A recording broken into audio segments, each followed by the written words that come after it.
오늘도 교회와 각 처소에서 예배드리는 여러분 모두를 축복합니다.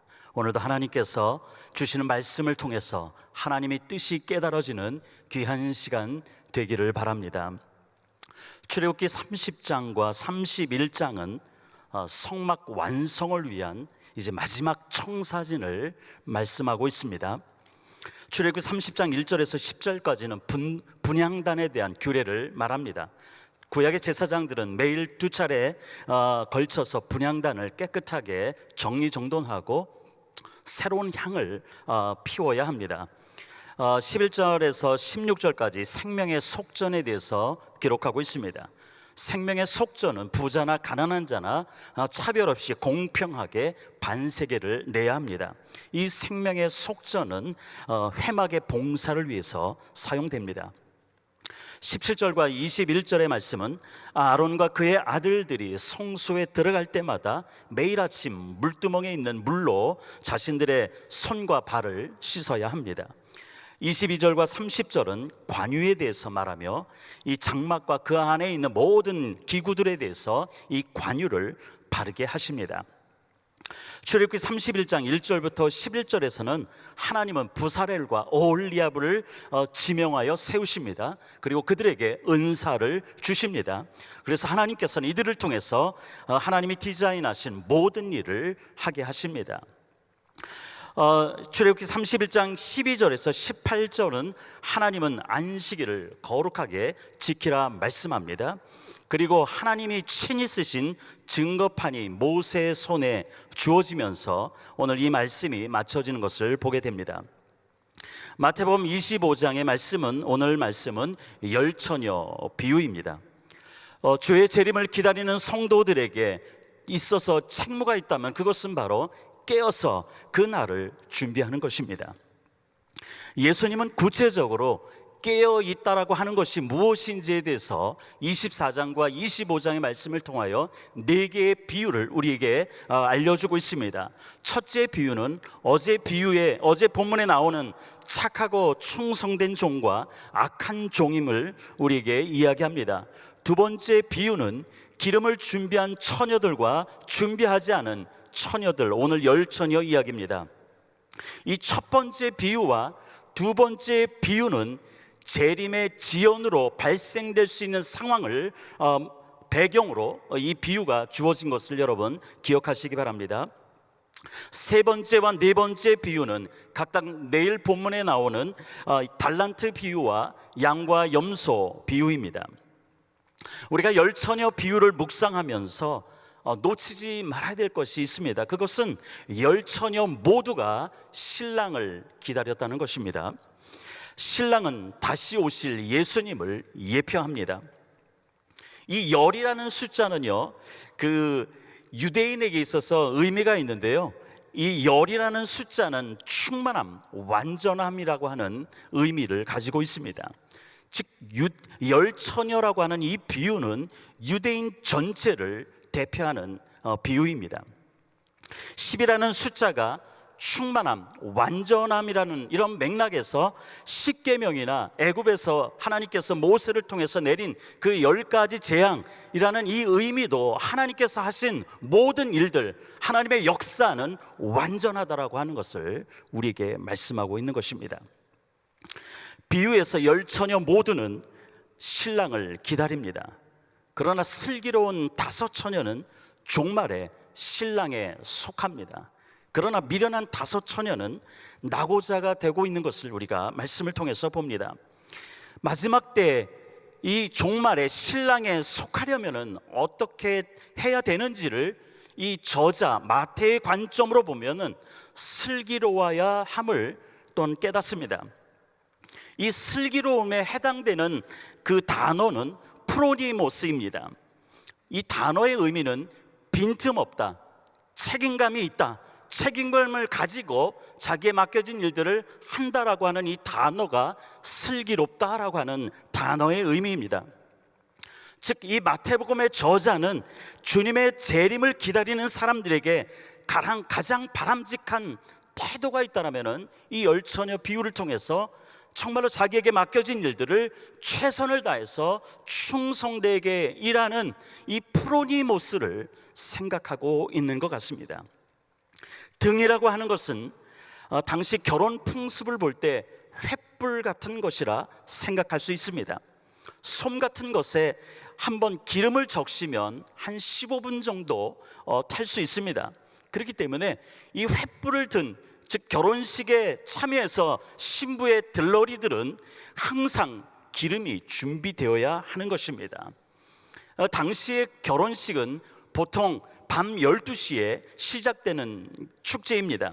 그래서 신부 친구들은 이 횃불을 들고 신랑을 기다리고 또한 횃불을 들고 맞이하러 나가면 되는 것입니다. 그런데 오늘 본문에서 생각지도 못한 사건이 벌어지죠. 시간에 맞추어 올 줄 알았던 이 신랑이 더디 오는 것입니다.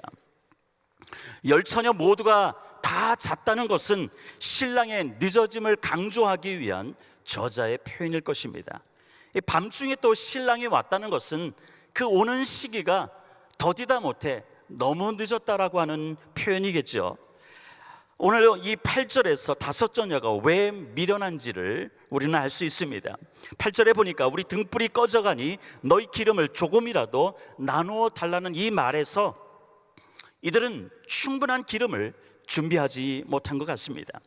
이 9절에 그래서 기름을 좀 나눠 달라고 미련한 처녀들은 이 기름을 준비한 처녀들에게 요청을 합니다. 근데 그들의 요청에 대해서 슬기로운 처녀들의 답변은 어떻습니까? 나눠주면은 우리도 모자라니 가서 살아라고 얘기합니다. 참으로 이기적으로 보일 만큼 아주 냉정합니다. 그런데요, 우리가 이 본문의 비유가 예수님의 재림에 우리가 어떻게 준비해야 될 것인가, 바로 이것이 이 비유입니다. 그렇기 때문에 이것은 바로 열처녀 비유가 가지고 있는 신비라고 얘기할 수 있습니다. 우리가 이 비유 안에서 깨달아야 될 그 메시지가 있다는 것입니다. 그 메시지가 뭡니까? 믿음은 결코 빌릴 수 없다는 것입니다. 스스로 준비해야 된다라고 하는 것입니다. 주님이 오시는 재림은 더디든지 일찍 오든지 언제 오시든지 우리는 알 수 없지만은 그 믿음이라고 하는 것, 그 기다림이라고 하는 것은 결코 빌릴 수 없다는 것이죠. 내 스스로가 준비하고 슬기롭게 그날을 대비해야 된다라고 하는 것입니다. 오늘 11절은 혼인신문이 이미 닫힌 후에 그 기름을 사러 간 사람들이 돌아왔습니다. 이 미련한 처녀들의 절박함을 우리는 11절에서도 봅니다. 근데 오늘 12절에 보니까 신랑이 갑자기 심판자가 되어 있습니다. 문을 열어달라고 하는 이 미련한 처녀들에 대해서 신랑은 아주 냉정하게 응답하지요. 어떻게 얘기하죠? 내가 너를 알지 못한다라고 말합니다. 이제 이 비유를 마치면서 예수님께서 13절에서 결론으로 예수님은 주의 재림과 주의 임하심과 세상 끝에 있을 징조가 무엇인지에 대해 질문했던 이 제자들에게 이 비유를 통해서 다시 한번 답변하십니다. 그런즉 깨어 있으라, 너희는 그 날과 그 때를 알지 못하느니라 말씀합니다. 오늘도 저와 여러분이 늘 깨어서 주님의 오심을 예비하며 주님의 오실 길을 준비하는 믿음의 용사들이 되시기를 주님의 이름으로 축원드립니다. 오늘 나누고 싶은 한 구절은 출애굽기 31장 13절입니다. 우리 같이 읽을까요? 너는 이스라엘 자손에게 말하여 이르기를 너희는 나의 안식을 지키라. 이는 나와 너희 사이에 너희 대대의 표징이니 나는 너희를 거룩하게 하는 여호와인 줄 너희가 알게 함이라. 하나님이 시내산에서 모세에게 하신 마지막 말씀은 안식일에 관한 말씀입니다. 하나님이 출애굽기 25장부터 30장을 통해서 모세에게 하신 말씀의 주제는 예배의 중심인 예식과 제사장에 관한 것입니다. 그런데 오늘 안식일에 관한 말씀에서는 예배의 초점을 하나님은 맞추지 않습니다. 단순히 모든 노동을 멈추고 쉬는 것에 초점을 맞추고 있습니다. 여기에 하나님이 안식일을 지키라고 하시는 그 근본적인 이유들을 우리에게 말하고 있다라고 우리는 생각할 수 있습니다. 그럼 이 안식일을 지키라는 것을 통해서 하나님께서 원하시는 근본적인 그 이유는 무엇일까요? 첫째는 하나님의 백성으로 끝없이 생산하고 소비하는 애굽의 사이클을 끊으라라고 말씀하고 있습니다. 안식일을 지킴으로 하나님의 백성과 세상 사람들이 구별되어 있음을 하나님은 선포하고 있는 것입니다. 하나님의 백성은 애굽의 사이클처럼 삶의 노예가 돼서 살아가는 존재가 아님을 주님께서는 말씀하고 있는 것입니다. 둘째, 그 이유는 안식일은 노동자들과 소외된 자들에 대한 배려입니다. 세 번째는 하나님이 천지 창조할 때 7일째 되는 날에 쉬셨다라고 하는 것을 강조합니다.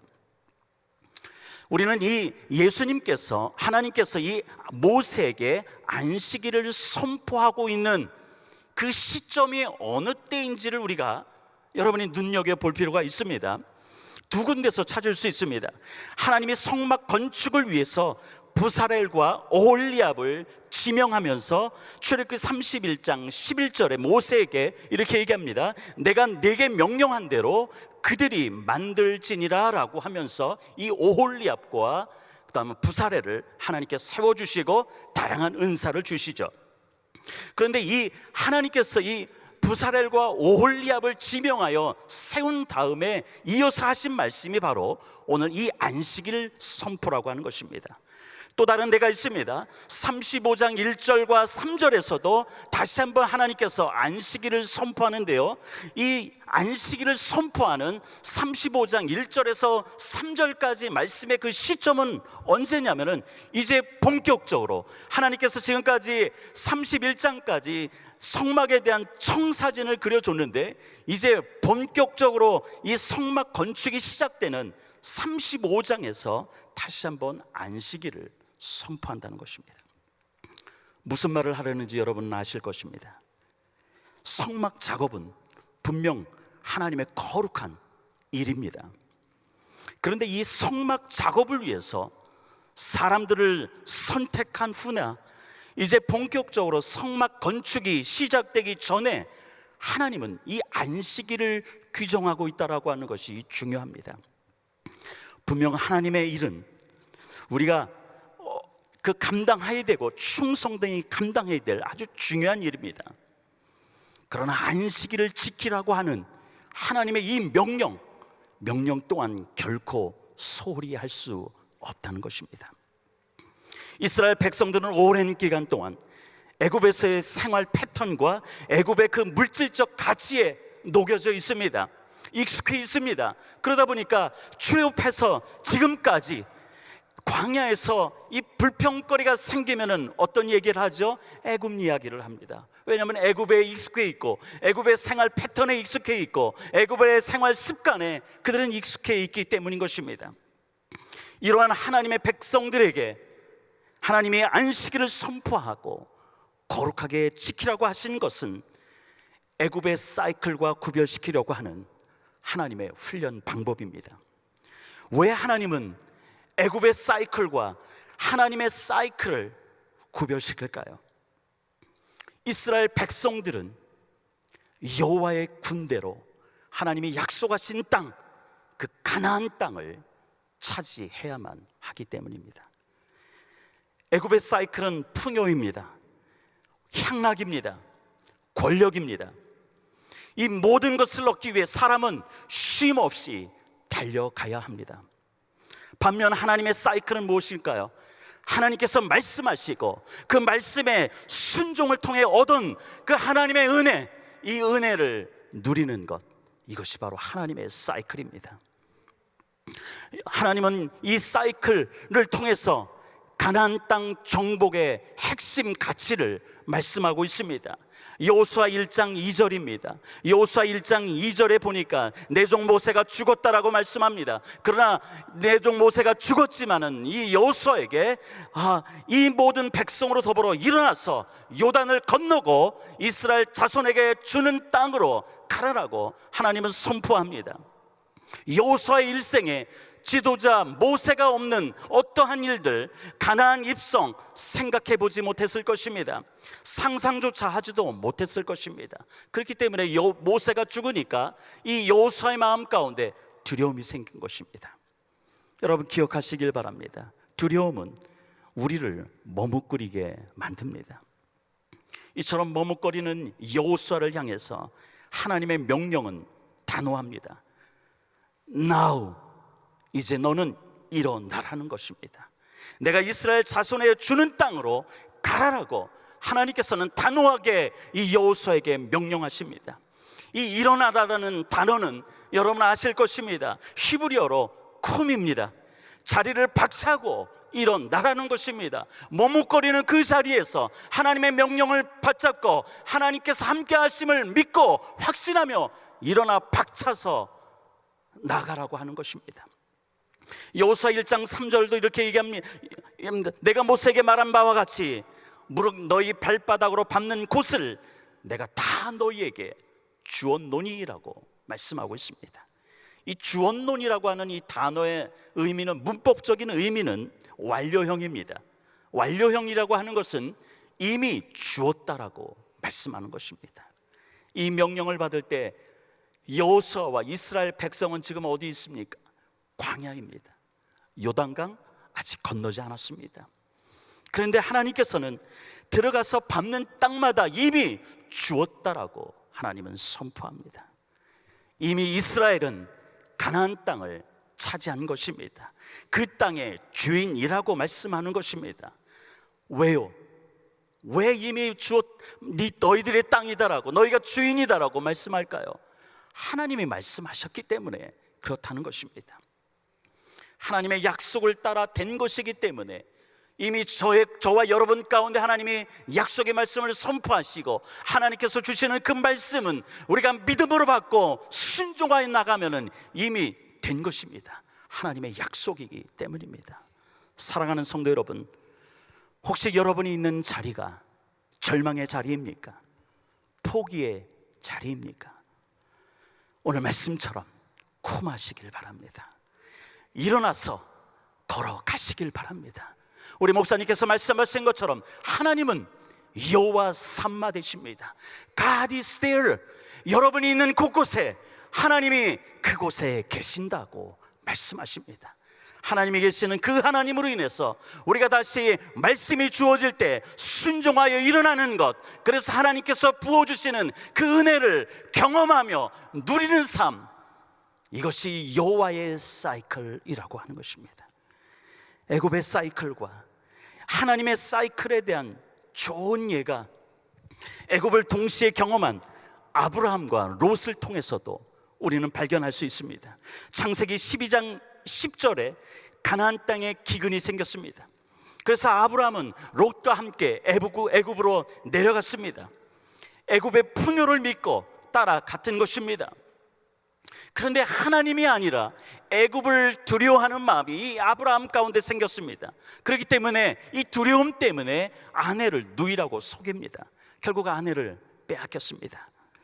하나님의 은혜로 아내를 되찾는 과정에서 아브라함은 애굽에서 경험한 사건을 통해서 참된 가치가 무엇인지 그는 알았습니다. 인생에서 무엇을 보고 무엇을 따라가야만 되는지를, 그 교훈을 찾았습니다. 하나님을 신뢰하는 법을 배웠습니다. 믿음을 따라 사는 삶이 아니면은 풍요라고 하는 것은 아무것도 아님을 그는 애굽의 경험을 통해서 깨달았습니다. 그래서 롯의 무리와 아브라함의 무리가 다툴 때 아브라함은 롯에게 먼저 땅을 선택하라고 주었던 것입니다. 그런데 롯은 어떻습니까? 삼촌 아브라함과 같이 똑같이 경험한 그 애굽에서 일로 세상에 대한 두려움이 생겼습니다. 그래서 롯은 이 두려움을 이기는 방법은 남들보다 많이 가지고 권력을 가져야 된다라고 그의 인생을 해석했습니다. 롯은 애굽의 풍요에 집중하고 애굽의 풍요를 근거로 자신의 인생을 찾았기 때문에, 해석했기 때문에, 그래서 애굽과 같은 소돔이 그의 눈에 들어왔고 그가 땅을 선택할 때 그런 생각으로 그가 그 땅을 선택했던 것을 봅니다. 성경은 이런 롯의 정신적 가치가 무엇인지 이렇게 표현합니다. 창세기 13장 10절입니다. 소돔과 그 고모라가 있는 요단 지역을 바라보며 무엇이라 이 롯은 평가합니까? 여호와의 동산 같고 애굽 땅과 같았더라. 롯은 애굽의 짧은 인생을 통해서 부를 갖고 권력을 갖는 것만이 성공한 인생이라 확신하게 된 것입니다. 창세기 19장 9절에 보면은 롯이 자기 집으로 초청한 두 천사를 보호하는 과정에서 소돔 사람들이 롯에게 얘기합니다. 우리의 법관이 되려 하는도다라고 이야기하는 장면이 있습니다.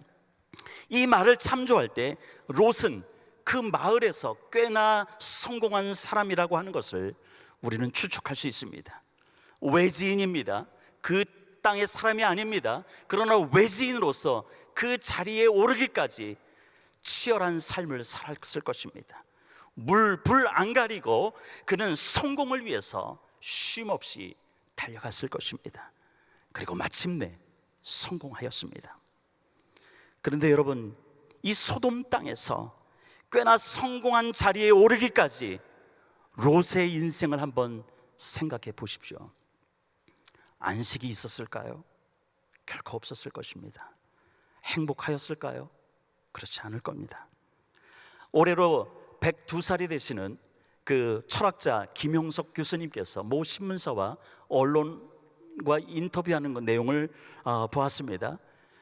이 언론 인터뷰의 주제는, 토픽은 행복이란 무엇인가에 대해서 얘기하는 건데요. 이 김용석 교수께서 이 102살을 살아온 그 인생을 결론 지으면서 결코 행복해질 수 없는 사람이 누구인지 두 부류가 있다고 합니다. 첫째 부류는 정신적 가치가 없는 사람입니다. 두 번째 부류는 이기적인 사람이라고 말했습니다. 그가 정신적 가치가 없다라고 하는 이 사람은 어떤 사람이냐? 부와 명예, 물질을 가치에 두고 치열하게 지금도 살아가는 사람, 이 사람에게는 결코 행복이 없다는 것입니다. 존귀한 성도 여러분, 우리의 눈이 어디를 향하고 있는가에 따라서 여러분의 인생을 해석하는 차이가 생긴다는 것 기억하시길 바랍니다. 인생의 방향이 결정됩니다. 성경은 끊임없이 세상 가운데 우리의 안식을 빼앗긴 우리들에게 하나님께서는 이 성경을 통해서 하나님의 안식으로 들어오라고 하나님은 초청하고 있습니다. 인생은 안식을 찾아가는 여정이라고 누군가가 이야기합니다. 하나님은 우리에게 안식의 참다운 의미가 무엇인지를 우리에게 알려주고 있습니다. 출애굽기 20장 10절에 보니까 하나님은 창조 때 일곱째 날 쉬셨기 때문에 너희는 아무 일도 하지 말라라고 주님께서 말씀하십니다. 그래서 여기서 하나님께서 우리에게 주시는 안식의 참다운 의미는, 이 말씀을 통해서는 하나님이 우리의 주인 되시고 창조주 되심을 고백하라고 하는 것입니다. 이 고백이 있는 자 가운데 하나님은 안식이 있다라고 말씀하고 있는 것입니다. 출애굽기 31장 13절에는요, 하나님이 안식일을 지킴으로 너희를 거룩하게 하는 나 여호와임을 알게 할 것이라고 말씀합니다. 이 말씀에서 주시는 안식의 의미는 무엇입니까? 그것은 바로 세상 가운데 불러내어 구별시킨 분이 바로 나 여호와라고 하는 것을 너희들이 알라라고 하는 것입니다. 제가 아는 것을 통해서 하나님은 우리에게 안식을 허락하신다라고 하는 것입니다. 신명기 5장 15절에도 얘기합니다. 이 말씀이 주는 의미는 무엇입니까? 우리에게 기억하라고 얘기합니다. 그리고 애굽 땅에서 종되었던 것, 그것으로부터 나의 강한 손과 강한 팔로 너희들을 구원했다라고 하는 것을 기억하라고 하는 것입니다. 이 말씀이 주는 안식의 의미는 애굽 땅에 종되었던 것을 너희들은 기억하라고 하는 것입니다. 그리고 종되었던 그곳에서 내가 너희를 나의 강한 손과 강한 팔로 인도하여 냈음을, 해방시켜 줬음을 너희들은 기억하라고 하는 것입니다. 그렇기 때문에 안식이라고 하는 것은, 안식일을 지켜 그날을 지키라고 하신 하나님의 말씀은 단순히 쉬라고 얘기하는 것은 아닙니다. 여러분의 모든 예배의 자리에서 하나님이 내 인생의 주관자입니다, 하나님은 나의 창조주 되십니다를 고백하는 것, 그것이 안식입니다. 그리고 나를 죄와 사망 가운데서 하나님께서 구출해 내셔서 생명과 성령의 자리로 이끌어 주신 바로 그분이 여호와임을 우리는 아는 것입니다. 그리고 여호와 하나님은 강한 손과 판팔로 오늘도 나를 붙드신다는 것을 기억하시기 바랍니다. 이것이 바로 하나님의 안식일을 지켜 그날을 거룩하게 하라라고 하는 그 안식의 참된 의미라고 하는 것을 여러분 기억하시길 바랍니다. 골고다 십자가 밑에 오늘도 우리는 참된 평안과 안식을 얻을 수 있습니다. 저희 집 거실에 그 예수님의 얼굴과 그리고 말씀이 기록되어 있는 동그란 동판이 있습니다. 힘들 때는 저는 그 동판 앞에 서서 물끄러미 그 동판에 새겨져 있는 예수님의 얼굴을 물끄러미 그냥 멍하니 바라봅니다. 그러면서 거기에 기록된 말씀을 읽습니다. 그 말씀은 11장 28절입니다. 수고하고 무거운 짐진 자들아 다 내게로 오라, 내가 너희를 쉬게 하리라. 코로나19는 분명 우리의 모든 삶을 묶어놓았습니다. 교회의 모든 활동을 묶어놓았습니다. 그러나 우리가 이 상황을 대하면서 모든 삶, 모든 활동이 묶여져 있다면 거기에 분명한 하나님의 선한 이유가 있겠지라며 주님의 표정을 읽을 수 있다면 하나님의 안식은 저와 여러분의 것입니다. 이제 본문 마지막 절은 출애굽기 31장과 31장 18절입니다. 이제 하나님께서 안식을 선포함으로 모세에게 전한 하나님의 모든 말씀이 이제는 마쳤음을 하나님께서는 선언합니다. 여호와께서 시내산 위에서 모세에게 이르시되 마치신 때에 증거판 둘을 모세에게 주신 이는 돌판이요 하나님이 친히 쓰신 것이더라. 안식은 모든 말씀의 완성입니다. 이 말씀이 완성한 후에 하나님은 당신의 손으로 친히 쓰신 이 돌판을 모세에게 주십니다. 저는 이 주셨다라고 하는 이 단어에 한번 집중해 봤습니다. 묵상한 결과 하나님은 여기서도 하나님의 사이클을 이야기하고 있구나라고 하는 것을 생각했습니다. 첫째는 하나님 편에서 당신의 손으로 직접 쓰신 우리의 삶 가운데 어떻게 살아나야 되는지를 말씀하신 것을 하나님께서는 우리에게 말씀하시고요, 두 번째는 모세에게 증거판을 주셨다라고 하는 것입니다. 주셨다라고 하는 것은 우리 편에서 하나님의 말씀에 대해서 이제는 순종의 삶이 시작되었다라고 하는 것을 오늘 본문은 말씀은 선언하고 있습니다.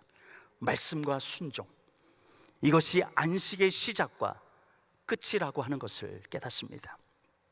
어제 말씀을 통해서 왕같은 제사장 된 우리가 예수 그리스도로 옷 입고 오늘 말씀을 통해 안식의 의미를 깨달은 저와 여러분에게 하나님은 어떤 표정을 하실까? 오늘 어떤 사명을 주실까? 여러분 궁금하지 않으십니까?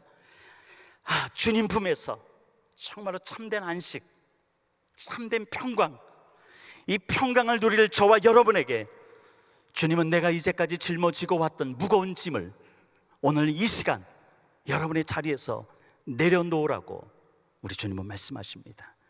그리고 대신 쉽고 가벼운 주님의 멍에를 우리에게 주시고 감당하게 하십니다.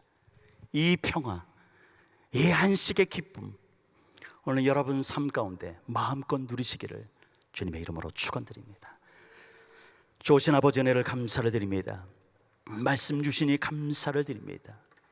우리가 우리의 삶 가운데 하나님이 우리에게 주시는 그 안식의 의미가 무엇인지 분명히 깨닫고 우리가 이 땅에서 믿음으로 거룩한 제사장의 삶을 감당해 나가는, 그래서 하나님의 오실 길을 예비하는 기둥이 되게 하여 주시옵소서.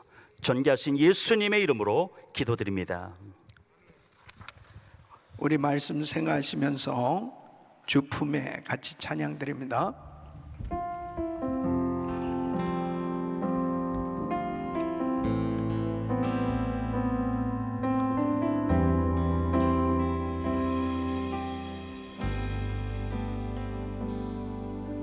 주품에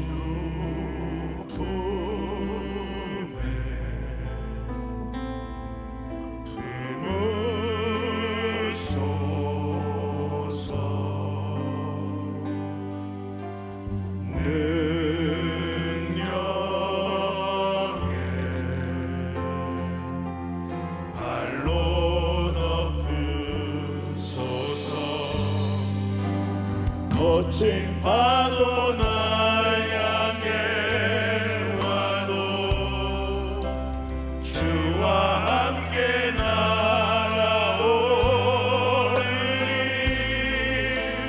폭풍 가운데 나의 영혼 잠잠하게 주를 보리라. 주님 안에 나 거하리.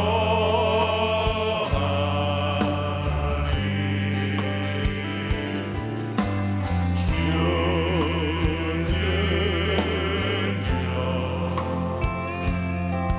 나 찬양히 두 손 높이 드시고 파도 날 향해 와도 주와 함께 날아오리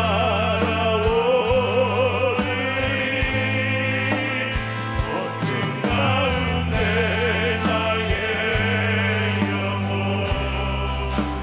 잠잠하게 주를 보리라. 거친 파도 날 향해 와도 주와 함께 날아오리 폭풍 가운데 나의 영혼 잠잠하게 주를 보리라. 아멘. 하나님의 백성들은 이 세상에 살고 있지만 구별된 삶이 될 것을 말씀하고 있는 겁니다. 주님께서 구체적으로 성막에서 사용할 물품들의 이 목록, 그리고 어떻게 건축을 해야 될지, 어떻게 만들어야 될지, 이 제조법, 법칙들, 이 모든 것들을 실제적인 지침들을 다 말씀하시면서 또 이 불살렐과 이 오홀리압을 선택하셔서 지혜와 총명을 주시고 이 모든 일들을 구체적으로 할 것과, 그리고 안식을 지킬 이 모든 내용들 자체가 어떻게 하면은 구별된 삶을 살 것인가 하는 것을 말씀을 하고 있습니다. 하나님은 거룩하신 분이에요. 그래서 구별된 삶이, 하나님의 백성들에게 구별된 삶이 될 것을 분명히 이렇게 말씀하시는데, 우리 힘으로는 구별된 삶이 되어질 수 없기 때문에 안식일을 거룩하게 지켜라. 하나님 안에서만이 거룩한 삶이 될 수 있는 것입니다. 그래서 말씀 가운데 있어야 되고 예배 가운데 있어야 되는 것입니다. 특별히 이 팬데믹 상황 속에서 정말 이 혼란의 시기에 우리는 더더욱 구별된 삶이 돼야 될 텐데, 이 구별된 삶이 되는 길은 하나님 앞에 예배자로서 온전히 세워지는 것인 줄 믿으시기 바랍니다. 다른 방법이 없어요. 하나님의 말씀을 그대로 내가 순종하고 하나님 뜻대로 살 수 있는 길은 참된 예배자로 세워지는 것입니다. 오늘 이 열처녀의 비유를 통해서 너무 귀한 말씀인데요, 열처녀가 다 등을 들고 있지 않습니까? 등을 다 들고 있다는 것은 외형적으로 다 신앙생활을 하고 있는 모습이죠. 왜냐하면 신랑을 기다리고 있으니까요. 그 신랑은 바로 우리 주님이세요. 그런데 열처녀 가운데 둘로 나눠졌잖아요. 지혜로운 5처녀와 미련한 5처녀로. 그 미련한 5처녀는 분명히 신랑 못 만났습니다. 근데 그 이유를 보니까 등은 다 들고 기다리고 있었는데 기름이 준비됐느냐 준비 안 됐느냐에서 나눠지더란 말이에요. 그 기름이 뭡니까? 바로 성령을 의미하고 있지 않습니까? 성령의 거듭남. 성령으로 거듭났느냐, 성령 충만하느냐, 이 내면의 신앙의 모습을 말씀하고 있어요. 외형적으로 다 신랑을 맞이할 준비는 하고 있는데 내면적으로 이렇게 확실하게 정말 준비됐느냐, 이것은 주님만이 아신단 말이에요. 주님만이. 그런데 분명하게 그때는 한밤중 모두가 다 졸며 잤다고 말씀하고 있는 거 보면은 마지막 때는 결국 영적으로 무서운 암흑기가 오게 될 수밖에 없다는 것을 알 수 있죠. 다 잤습니다. 그런데 준비된 사람은 언제 신랑이 와도 만날 수 있는 거예요. 이게 굉장히 중요한 거잖아요. 준비되지 않은 사람은 결국은 만날 수 없다는 사실이죠. 그런데 여기에서 기름을 좀 빌려달라고 그러니까 그 기름을 빌려줄 수 없고 빌리러 간 사이에 신랑이 오셨다고 말씀하거든요. 무엇을 의미하냐고요. 기름은 나눠줄 수 없는 거예요. 다른 사람한테 나눠줄 수 없어요. 자기 기름, 자기가 준비해야 되는 거예요. 자기가. 그러니까 아무리 부인이 잘 믿어도 남편이 안 믿으면 한 집안 안에서도 그 믿음을 서로 나눠줄 수는 없다니까요. 자기 믿음은 자기가 지켜야 되고 자기가 하나님의 은혜 받아야 된단 말이에요. 자녀도 마찬가지고 부모도 마찬가지고 각자 믿음입니다. 각자. 그래서 분명하게 각자가 하나님 앞에 바로 설 것, 확실하게 나는 오늘 밤 이 세상 떠나도 천국 갈 준비 되어 있느냐? 되어 있다. 확실하게 준비되어야 하는 것입니다. 이것은 너무너무 중요한 교훈이잖아요. 그래서 주님께서 깨어있으라, 깨어있으라. 어느 때 임하는지 알지 못한다는 우리 사랑하는 성도 여러분, 이 팬데믹 상황 가운데 우리가 이렇게 1000번째 새벽 예배를 드리면서 매일 이렇게 귀한 말씀들을 묵상하고 말씀을 들으면서 은혜를 받고 있습니다. 하나님 앞에 내 자신이 바른 예배자가 되어야 합니다. 내가 성령 충만해야 됩니다. 내가 하나님과 바른 교제가 이루어질 수 있는 믿음의 사람이 되어야 하는 것입니다. 하나님 앞에 오늘도 다시 한번 우리의 신앙을 점검해보고 우리 자녀들, 우리 가족들, 또 우리 성도들을 생각하면서 정말 준비됐는가? 이제 이 팬데믹이 이렇게 길어지고 있습니다. 이런 가운데 이번 주간에 또 우리 사랑하는 장로님 아들이 정말 젊은 나이에 갑작스럽게 세상을 떠났습니다. 또 사랑하는 가족들 가운데 참 부모님, 사랑하는 분들이 이 세상을 먼저 떠나고, 이런 상황 속에서 다시 한번 이런 생각들을 해보게 됩니다.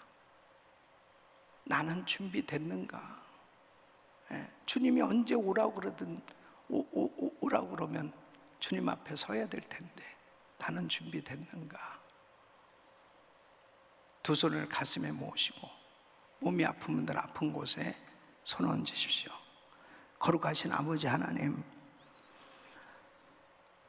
주님께서 성막을 만드는데 그렇게도 구체적으로 제조법과 법칙들까지, 그리고 실제적인 지침 규정까지 또 친히 돌판까지 새겨주시고 이렇게까지 하시는 그 이유는 하나님의 백성들은 구별된 삶을 살아야 된다고, 그렇게 하나님의 백성들을 축복하시는 주님의 사랑을 깨닫습니다. 아버지 하나님, 구별되기를 원합니다. 철저히 주님 앞에 참된 예배자로 세워지기를 원합니다. 주님, 이 시간도 주의 피 묻은 손으로 안수하사 우리의 연약한 부분을 만져주시되 무엇보다도 성령 충만함을 부어 주시옵소서. 역사하여 주시옵소서. 등만 들고 있는 것이 아니고 기름이 준비되어야 되겠사오니 언제 주님 오셔도 기쁨으로 만날 수 있는 준비된 깨어있는 신부의 영성을 지닐 수 있도록 도와주시옵소서. 역사하여 주시옵소서. 거룩한 신부의 영성으로 준비되게 하여 주시옵소서. 축복하여 주시옵소서. 주여, 아버지 하나님의 크신 사랑과 은혜에 감사하며 이 시간도 우리 사랑하는 성도들이 늘 성령 충만할 수 있도록 은혜를 부어 주시옵소서. 특별히 우리 자녀들, 우리 온 가족들이 복음화가 되어질 수 있도록, 성령 충만할 수 있도록, 동역자들이 되어질 수 있도록, 하나님 앞에 구별된 삶이 될 수 있도록 복을 내려 주시옵소서. 이 시간 연약한 부분 안수하사 깨끗게 하여 주시옵소서. 내가 나사렛 예수 그리스도로 명하노니 모든 병만은 떠나 갈지어다. 암세포는 없어질지어다. 예수 그리스도를 명하노니 코로나 바이러스 소멸될지어다. 예수 이름으로 종양은 없어져라. 모든 병만은 떠나 갈지어다. 이 시간도 병상에 있는 우리 성도들 기억하시고 주여 안수하여 주시사 일으켜 주시옵소서. 회복시켜 주시옵소서. 깨끗게 하여 주시옵소서. 주님께서 역사하여 주시옵소서. 이제는 우리 주 예수 그리스도의 은혜와 우리 하나님 아버지의 그 무한하신 사랑과 성령님의 감동과 교통 충만하신 은총이 주님 오실 날 가까운 때에 나는 준비됐는가, 항상 우리 자신의 신앙을 점검하고 성령 충만한 삶이 되기를 원하는 준비된 거룩한 신부의 영성으로 하나님 앞에 서기 원하는 모든 성도들 머리 위에 이제로부터 영원토록 함께 있을지어다. 아멘.